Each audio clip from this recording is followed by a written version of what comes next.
Hello, everybody. Welcome to your final week of this course. You have made it. It has been a lot that has been accomplished. I know that it's kind of a dry topic. It's hard to make really fun and exciting, and I do think you will learn to appreciate this as you continue in your nursing practice, but you have stuck with it, and here we are at the end. So, this is just going to be a brief video going over your assignment that is due this week, the literature search assessment. There is another video posted that Mr. Smith, one of the librarians, graciously put together. It is an excellent video for this course, but there's also a lot of things that you can take away for other courses. So please do take the time to look at that. If you have any questions after watching this video, reading everything that you feel that you would like to reach out to me, email me, text me, we can Zoom. I am happy to do that.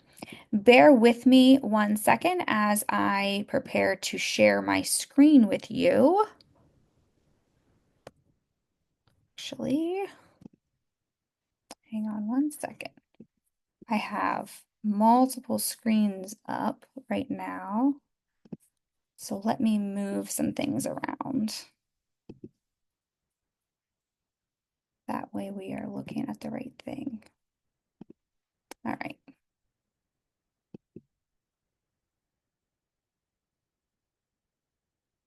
Here we go. All right, so this is your guideline for your final assignment that is due this week in Moodle. So when you go into week 8, there is a highlighted link that you can click and it will take you to this document that I am sharing with you right now. So you are exploring current research on a specific nursing topic of your choice. I am not setting that bar. You can select that. I would encourage you to pick something that interests you, that you are curious about, that maybe you have been something you've been questioning that you're seeing done in your clinicals or in your current practice. You're kind of like, wonder, I don't know about that. I'm not sure. Once you have your topic, you need to select 5 research articles that meet the following criteria.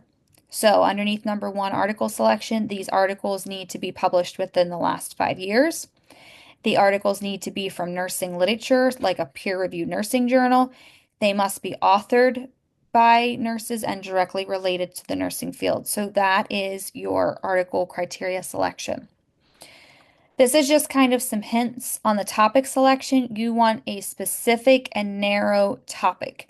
So you need to have a clear focus that is manageable for literature review. So if you say, I'm going to talk about um, patient satisfaction, that is way too big and broad. You're going to need to really hone in on a specific population or a specific environment in which patients are treated or that sort of thing. You really need to make that narrowed down.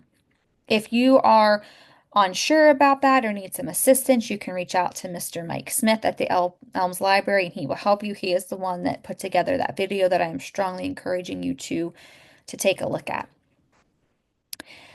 This is going to be APA format.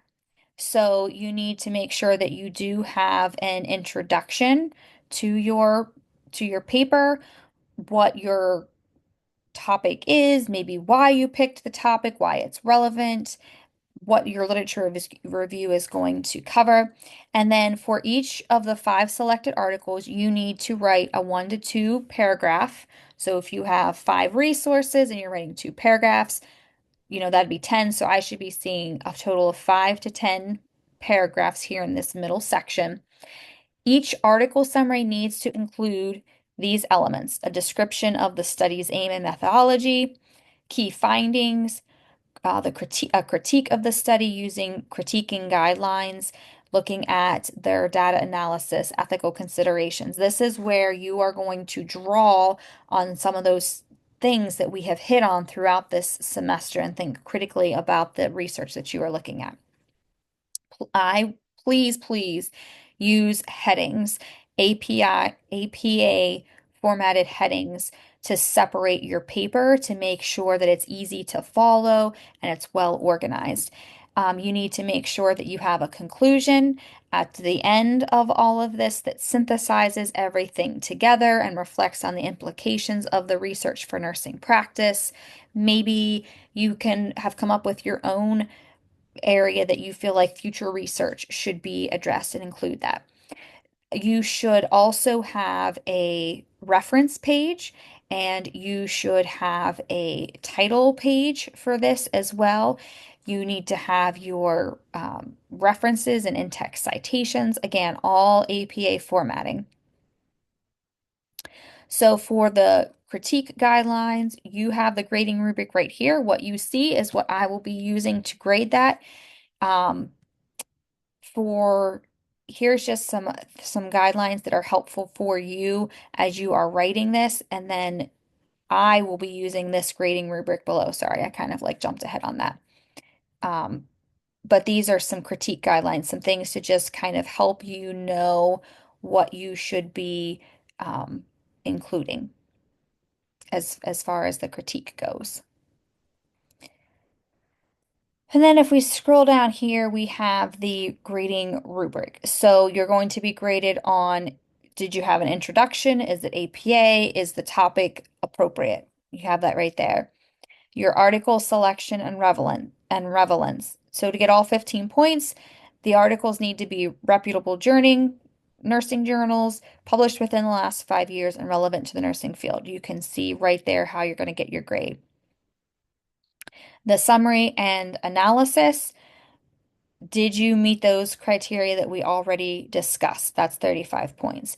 Then for your critique and evaluation methodology, was that a good in-depth discussion? Here's where you get some points for your organization and clarity. So we're talking about your headings and the flow.